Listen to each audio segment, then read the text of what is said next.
In today's show, we're going to be talking 2022 NBA Draft with Sam Ferris of the Draft Dummies and Locked On NBA Big Board. We've got Dyson Daniels, we've got Keegan Murray coming up. We've also got Michael Bolton. Thanks, Josh. It's Michael Bolton here, and it's time for another episode of the Locked On Fantasy Basketball Podcast. Let's get to it. Let's get to it, indeed. You are Locked On Fantasy Basketball, your daily fantasy basketball podcast, part of the Locked On Podcast Network.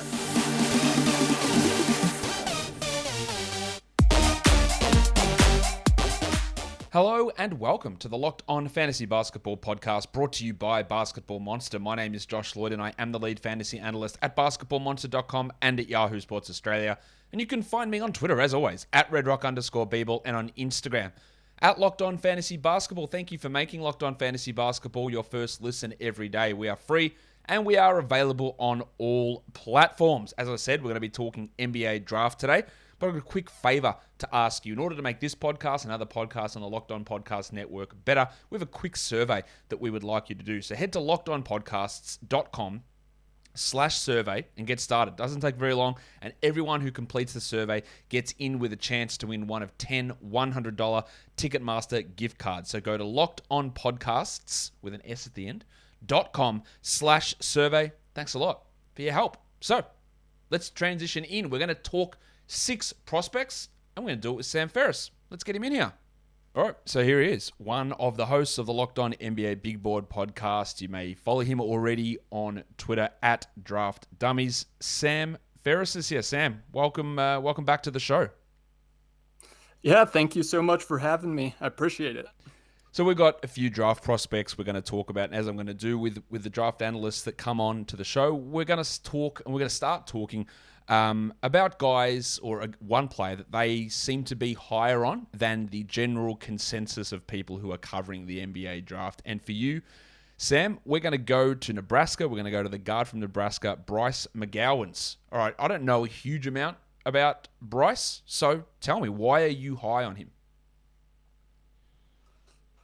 Yeah, so a couple of things. Again, this is higher than the consensus, so you'll see him on most mock drafts going anywhere from 20 to probably 35, maybe 40. And I have him a couple spots higher. I have him 15 on my board, so anywhere from 10 to 15 spots higher than the consensus. He's a 6'6" guard out of Nebraska, was a freshman last year that played for, frankly, a Nebraska team that was not very good. But in terms of the biggest positives for him as a prospect, an elite foul drawer, got to the rim and to the free throw line a ton. And he's a good athlete with good size at 6'6", 6'7" in shoes, and a very skilled slasher. Just kind of has a little bit of that skill around the basket that separates himself from other guards. But again, gets to the free throw line a ton, which is a good sign. The question with him, and it's a question with a lot of prospects that we analyze every year, that swing skill of the jumper, to what extent does the three-point range in the NBA come around for him will kind of determine his career. Yeah, because he shot, 27% last season, took almost 5 attempts per game in his 33 minutes, but was, as you said, an excellent foul drawer, almost a 50% free throw attempt rate, and hit those at 83%, which we've seen over the years that can be a pretty good indicator in terms of improving three-point shooting. What was he like as a three-point shooter before college? Was he known as a shooter? This is just a down season for him across those 31 games, or has it always been something he's struggled with? So this is part of the reason I am higher on him is I do believe in the jumper. You pointed to the free throw percentage at like 83%. And so I kind of did a query looking back over college basketball recent history for guys that have taken like a decent volume of free throw attempts and shot above like 81, 82% as a freshman. Literally all of the guys that have done that end up being good shooters in the NBA. He shot well on floaters. He shot well from the free throw line. And like, I just buy that touch with him.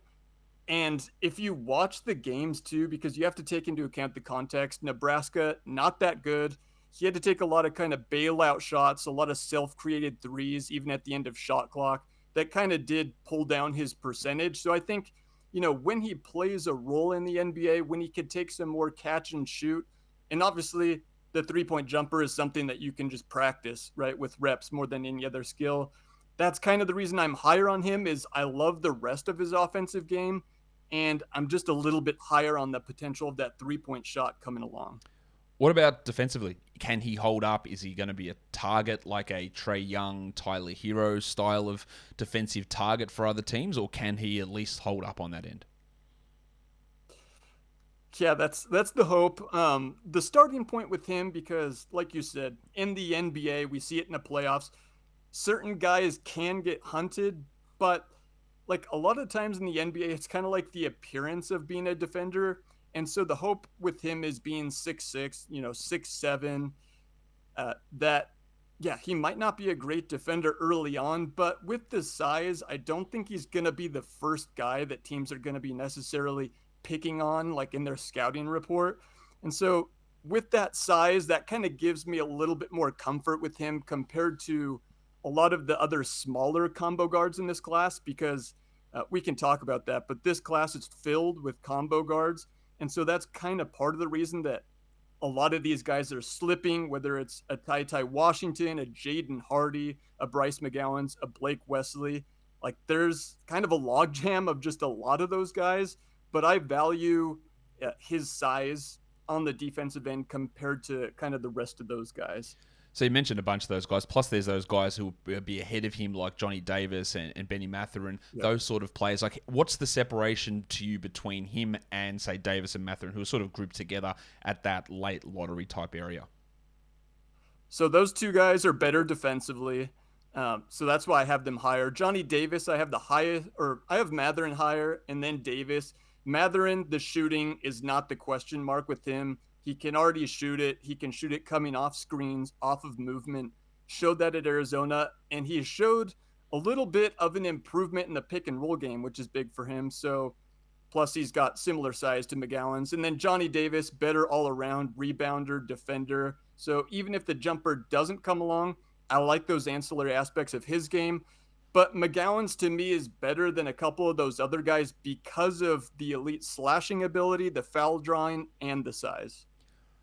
We're going to talk Keegan Murray in a second, but before we do that, of course, Sam, it's time for me to talk about Built Bar. And be honest with me, are you one of those people who have been asking Built Bar for a granola bar? Because if you have, well, your prayers have been answered. Did you send him an email and ask for a granola bar? I did not, but I would be happy to get one of them myself. So apparently, plenty of people have been asking. It's been their most requested thing. Give us a granola bar. Give us a granola bar. And they've come through. They listen to the people, and they have made a granola bar. It is only 150 calories, 15 grams of protein, and just 4 grams of sugar. And like all of their Built Bars, it is covered in 100% real chocolate. These granola bars, they've got 3 flavors: chocolate peanut butter, chocolate coconut, and white chocolate berry. You can get a mixed box of the granola bars as well to get all those 3 flavors to try them. But instead of going to get your standard granola bar, why don't you get one that's low in sugar, low in calories, and high in protein? Knock off all of those requirements that you might have when you're looking for a healthy snack. Built Bar has it. And of course, you can get these for 15% off if you head to built.com and use the promo code LOCKED15. That's LOCKED15. And that'll save you 15% off your order. Built Bar is built different. All right, let's talk about who I just mentioned. And this is a player that you are lower on than consensus. Keegan Murray out of Iowa, who is an older prospect, even though he is only a sophomore. Projected to go in the top 5 to 7 of the draft. What is your... I won't say skepticism, but why are you lower on him than, I guess, the majority of people? That's a good question. So you started by hitting on one of my main points, which is older for his class. I do value youth. If you look at the history of the draft, you'll see that the younger the better. You look at the development trajectories. That's just an important factor. And so when you take that into account, he's going to be 22 years old when he starts his first game as a rookie in the NBA. And like we can talk about whether that matters or not, but when you look at other guys in the lottery, like a Jalen Duren, for example, almost like 3.5 years younger than him, that frankly just does make a big difference. In terms of like the on the court product, I do like Keegan Murray quite a bit. I have him like 11, so yes, I am lower on him certainly than the consensus. We'll start with the defensive side of the ball because in the playoffs we see the value of defensively versatile wings. And frankly, at this point, I don't think that's super likely for him. I see him more as a one position defender, kind of at the four in the modern NBA. So that takes a little bit of value away from him. And then on the offensive side of the ball, I think, again, you have to take into account the context. And at Iowa, they kind of always, if you watch college basketball, always have a really high powered offense, mediocre defense. But the way they tilt their offense is to kind of towards one star player. Because if you remember the year before Keegan Murray, it was Luka Garza. And that's kind of how they roll. They get one guy a lot of stats, a lot of numbers and possessions, and they feature him. And so Keegan Murray looked great, and I think he is a good player offensively. But one other point I'll make is if you look at the synergy profile breakdown, it's interesting because he ended up so many possessions classified as post-ups. And so what he did was either just post up smaller players and use kind of the size advantage and strength advantage, or his drives on like-sized players, he's not that explosive, so he kind of just takes a while to make a move and ends up in almost a post-up in all of his drive situations. The point is that he just doesn't have great athleticism, and the attacks that he make tend to take a while. I just don't think that style of attack is necessarily going to be as effective when he's not the primary focus of an NBA offense. And so I don't see any one main strength with him, and I don't see the defensive versatility. That combined with the fact that he's already 22 years old, to me, that's a later end of the lottery prospect as opposed to a top 5 guy. A couple of things with him is like the defensive numbers in terms of just blocks and steals are high. 1.9 blocks, 1.3 steals, which for fantasy is huge. We look at those numbers, go, that translates really well. But are they fake blocks and steals? Is he going to have any sort of ability to produce at that level at an NBA on an NBA team and an NBA rotation? It feels a little fake to me. It does feel a little bit fake to me as well.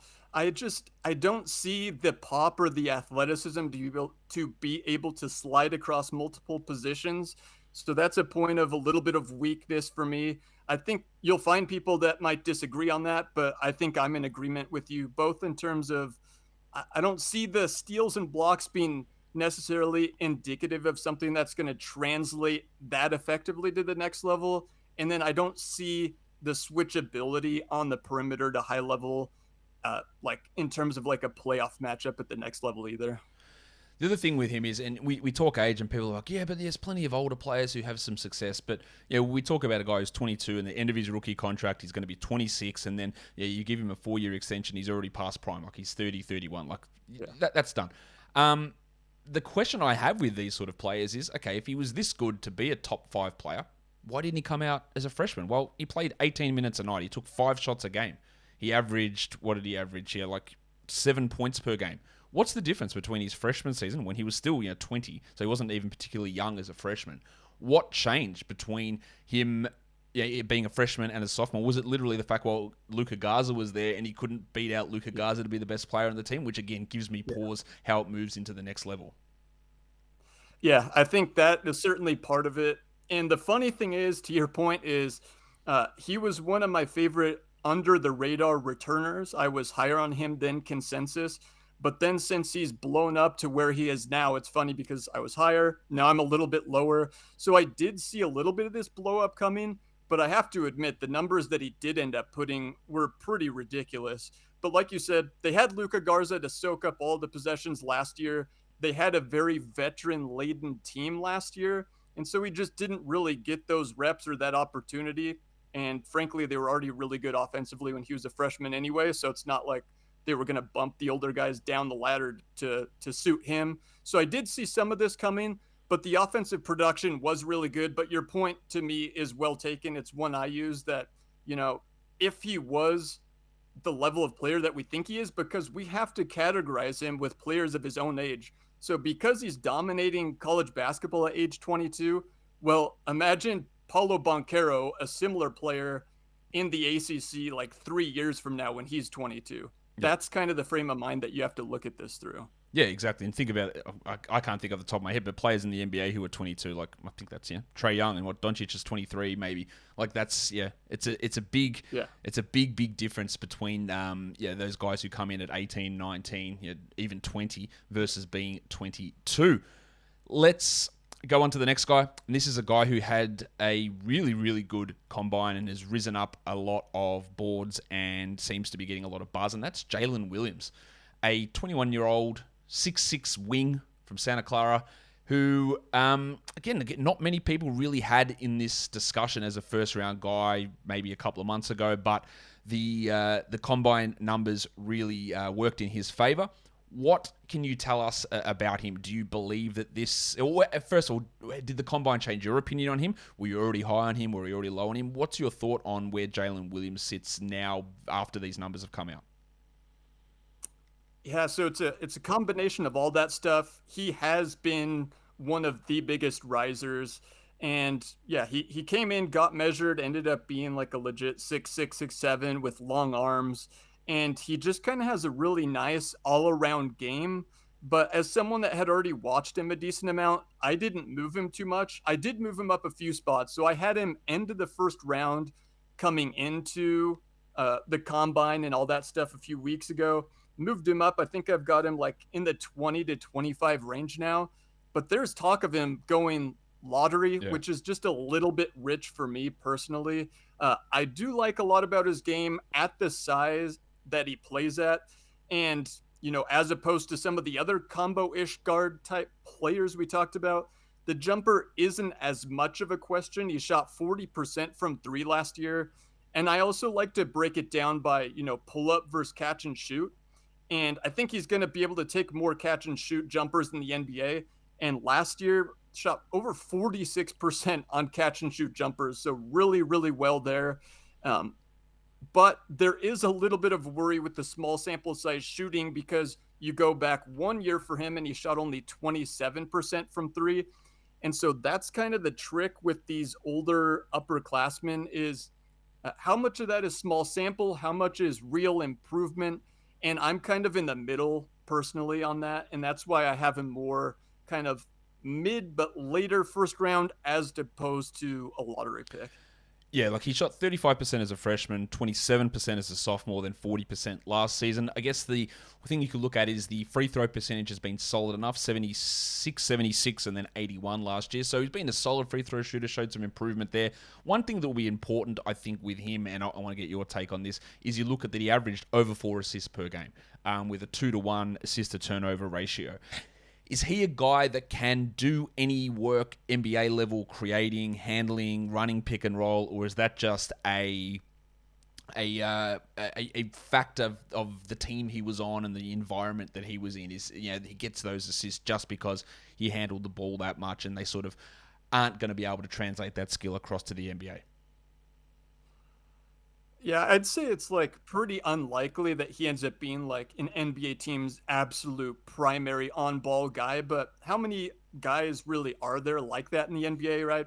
I think his ability to play off of a star, but also help with some ball handling duties is kind of what makes him attractive, plus the size with, 6'6", with the long wingspan as well. But to your point with the passing, one stat I looked up that's pretty interesting is, I don't want to read too much too often into like plus minus net rating in one college season, but for him on his team, it really stuck out because for him, he had a plus 20 net rating, which was way higher than anybody else on his team. When you dig into the stats, when he wasn't on the floor, the offense fell off a cliff. They were like 13 points per 100 worse when he was off the court. And that makes sense. He's playing for Santa Clara, not a ton of high-end talent there. But he was able to prop that offense up in college. I don't see him again as a primary guy, but again, the point is, I think he's kind of attractive to teams is the ability to help on the ball, but also play off the ball, shoot it with some size. In terms of looking at guys who are wing size and their passing ability, I would, correct me if I'm wrong here, I would say that his passing ability is better than Jaylen Brown when he came into the NBA, but maybe worse than where Jaylen Brown is now. It's certainly better than where Brown was coming in, and I don't even think Jaylen Brown is that great right now as a playmaker. So it's similar. We'll see what happens and what role Jalen Williams is used in when he comes into the league. I will say, though, that a lot of the creation that happens in the NBA is like athleticism based. And while Jalen Williams, he's not an explosive athlete, he is smooth, but he's not going to be creating advantages in isolation like a Jaylen Brown can do. Let's go to the next guy. Another wing-sized prospect, which, again, I think are going to be in pretty high demand in this draft, and that's David Roddy. A 6'6 wing, Colorado State. He's a little bit older as well. He's just turned 21 a couple of months ago. A junior from Colorado State as a wing player. He averaged 19 points per game. He shot an astonishing 44% from three, but 69% from the line. So we have this discussion all the time. Which one of these is real? Is he a good shooter, or is he a shooter that got lucky on sample size this year and his free throw shooting tells us more about where he lies in the NBA? Yeah, it's a boring answer, but I'd say somewhere in the middle. But the way that I'd hedge that is that I don't necessarily view him as a wing. I kind of view him more as like a big or like a four. Like, think more of like the Grant Williams type player. And the reason is because if you watched him at Colorado State, you'll know that he's built like a brick house. Like, he is super, super strong, but he's 6'6", so really strong, but has that long wingspan at like 6'11 and a half. So kind of I'm not saying he's not going to be Draymond Green at all, but kind of got that body type with like the stocky build, the long arms, where you hope he can provide just a little rim protection, but also switch across multiple positions. That's kind of the big sales pitch with him. And then that, if he's playing the 4 or 5, the other team's not going to have one of their better defenders on him. But can he hit enough open threes like we've seen with Grant Williams, where the Bucks kind of left him? They're like, you can beat us if he makes threes, and Grant Williams made enough.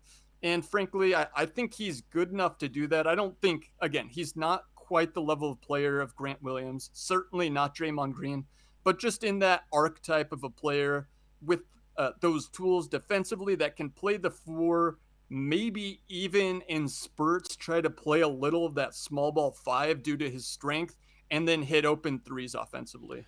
Because he's got that I guess reverse problem, is it? He shot 44% this year, but last year he shot 28%, but last year he also shot 79% from the line. So you look at his numbers last year and go, oh, okay, well, he shot well from the line. Maybe he can be a better three-point shooter. And then he did become a better three-point shooter and became a worse free throw shooter. So it's sort of a little bit all over the place, but the free throw, also the three-point shooting is relatively low volume. Like, he only made 1.5 a game this season at 0.7 per game last year, but he's played pretty decent minutes across all 3 seasons there for Colorado State. And yeah, it's probably more of a second-round prospect, would you say, Sam? Yeah, I'd say probably anywhere from like 45, honestly, through the end of the draft. Once you get past a certain point, it's kind of team's preference. Going to see more international guys come off the board, so it's hard to predict, but I would say I'd be surprised if he goes in the first round. Let's go to the top end of the draft, and let's talk about a guy from the G League Ignite, my mate from down here, Dyson Daniels, a 6'7 guard who's naturally going to get comparisons to Josh Giddey because they are tall point guards, and LaMelo Ball as a tall point guard who played in Australia. He's not LaMelo Ball. He's not even Josh Giddey, but that's the comparison that's going to be out there. So let's do the Giddey one first here. Hey, these are 6'7", 6'8 Australian point guards. What's the difference between them? Pretty sizable difference. The funny thing is, if you were to pair them together, that would be an awesome backcourt. But Josh Giddey is the playmaker. He's got absolutely elite vision, can pass it with both hands. He's the guy that can play on the ball and set anybody else up. Not an elite athlete, but just does have that high-end thinking ability, that feel, plus the size to play on the ball in the NBA level, and proved it as a rookie. But Dyson Daniels is more of a supporting offensive player. Like, almost think of like a maybe a Lonzo Ball-ish role where he's playing a little bit more off the ball, can attack seams when an advantage is created or hit open shots. Good passer as well, but not necessarily a guy that's going to be creating all the advantages himself. But the selling point is defensively.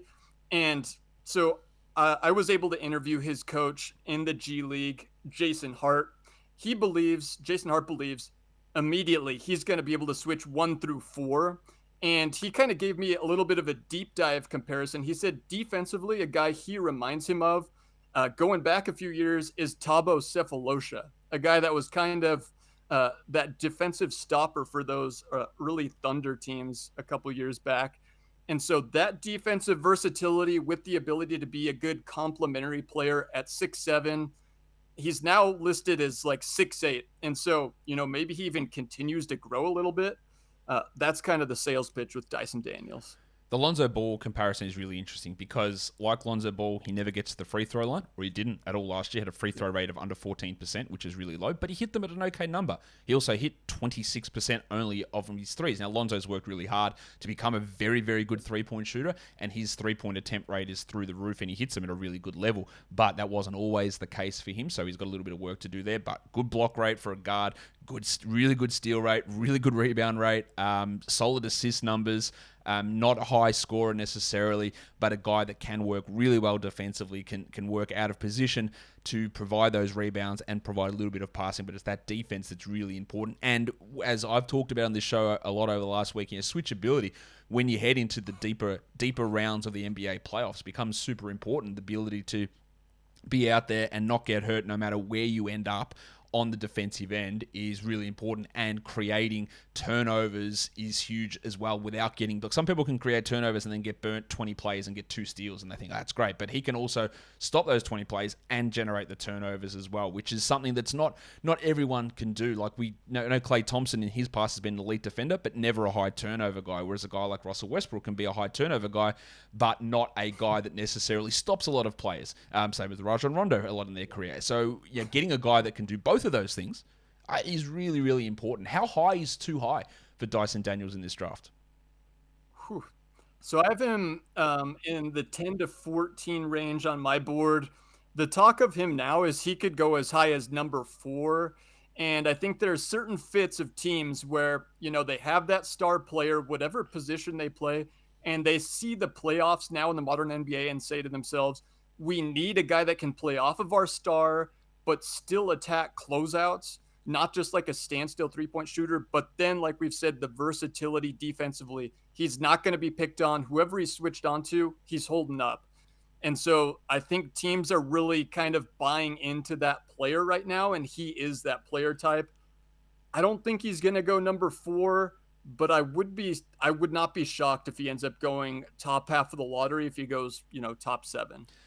I did a mock draft on Monday. I had him at 8 to the Pelicans, as you said, playing off of Ingram, playing off of Zion, playing off of CJ, providing that defensive ability. I could also see him going at 7, playing off of Damian Lillard as that defensive guy who they've just never had there. Maybe he goes at 5 and plays off of Cade Cunningham and is a really good defensive backcourt and a guy that doesn't handle the ball all the time that can provide all that value. I don't think that would be insane. Would you? We talked about how you're lower than consensus on Keegan Murray. Would you pick Daniels ahead of Murray, or is that team dependent? I have them like back to back on my board. It's like same tier. So I don't have a huge difference. 11 and 13 on my board, almost team dependent, situation dependent. When they're that close to me, it's like kind of where they end up and how some of the development goes, that at this point it's really hard to foresee or predict. That's a tough call. Depends on the situation.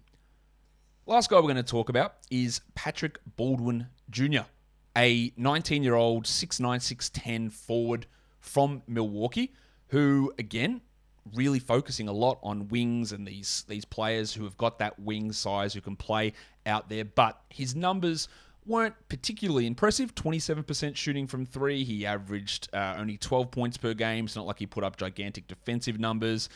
His free throw numbers are okay, but he didn't get to the line a ton. He took a lot of threes. They just didn't go in. Yeah, is Baldwin, is some of that shooting stuff, which was horrendous, 34% overall field goal percentage is just horrifically bad. His true shooting was 45%.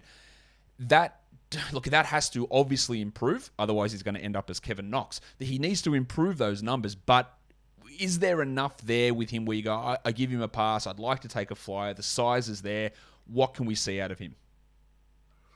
So I'm on the higher end of the range with him now, but he's one of the biggest ranges you'll see. Some people say not worth a first round pick based off what we saw last year. That's understandable. One stat on that is he would join. So there's only been 2 guys ever drafted that have been picked after a college season in which they had a BPM below 0, and that was Zaire Williams and BJ Boston last year. And that would be the case with Pat Baldwin last year. That's kind of just to put in perspective how ineffective he was in his lone season. He and Zaire Williams are not the same player, but I do see similarities in their circumstance. Very good high school players, underwhelmed, but they kind of have a similar skill set on the wing where a little bit of a ball skill on the perimeter and can shoot it with really good size. So I'm wondering if he gets into workouts, they see how big he is and he shoots the lights out. Could he end up being a little bit of a late riser? I don't know, but I buy into the size plus the shooting. Like the shooting, it was not good this past year. He did play through injury, which is good to see. But, if you look at just like the first half of the season, first few games, granted, none of it was great, but he did play better early on in the season before the injury hit. And so there's still enough there. And to put in perspective, because he had one of the all-time like ultimate mixed bag combine appearances and performances where he had one of the worst vertical leaps ever. It was like on par with the most plodding of bigs. Like I think it was like only Dakari Johnson and a few other guys had worse leaping scores than he did. But at the same time, he measured 6'10" with a 9.2.5 standing reach. And to put that in perspective, that standing reach is the same as guys like centers in the NBA, like Kai Jones, Jackson Hayes, another guy in this class like Kofi Coburn. So he's like the legit size of the average center in the NBA. And I believe in the shooting, so I don't see him as like a switchy wing, but more of like a tall 4 that can gun it. Like think more of like a Michael Porter Jr. would be like a really, really good outcome for him.